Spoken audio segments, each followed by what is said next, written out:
Hello বন্ধুরা, আজ চলে এসেছি পয়লা বৈশাখের এক নতুন লুক নিয়ে। পয়লা বৈশাখ হলো বাঙালিদের ঐতিহ্যময় উৎসব। যেমন আমরা হ্যাপি নিউ ইয়ারের অপেক্ষা করি, ঠিক তেমনই বাংলা নববর্ষেরও অপেক্ষা করি প্রত্যেকে।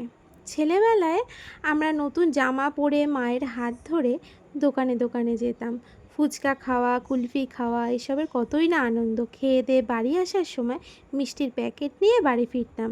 আর বাড়ি ফিরেই এসেই কতগুলো মিষ্টির প্যাকেট হয়েছে গুনতে বসে যেতাম। কতই না আনন্দ হতো। সেই দিনগুলো একটা আলাদাই মজা হতো, আনন্দ হতো সবার। আর এখন ঠিক অন্যটাই হয়।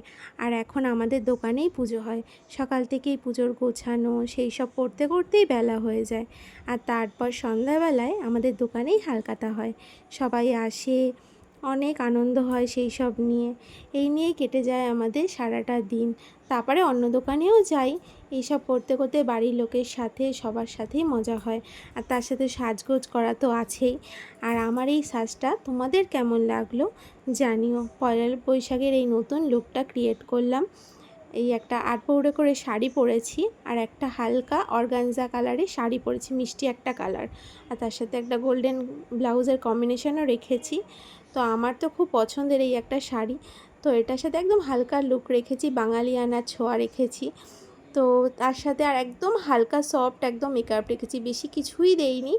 একদম হালকা একটা ফাউন্ডেশন দিয়েছিলাম মুখে, আর তারপরে একটা মিষ্টি কালার একটা লিপস্টিক অ্যাড করেছি। আর চুলটাকে আমি বেঁধে নিয়েছিলাম, একদম হালকা সামনেটা পাফ করে পিছনে একটা খোপা বেঁধে নিয়েছি। তারপর সিঁদুর পরে নিয়েছি। বিয়ে মানেই সিঁদুর পরে সাজগুজু করে বেরানো, এটা তো আমার খুব ভালোই লাগে। আর এরম সেজে গুজে সবার সাথে বেরানোটাই আলাদাই মজা। তো আমার এই সাজটা তোমাদের কেমন লাগলো জানিও। দেখা হচ্ছে নেক্সট ভিডিওতে। টাটা বন্ধুরা, ভালো থেকো সবাই, আর সাপোর্ট করো প্লিজ আমাকে, চ্যানেলটা সাবস্ক্রাইব করো।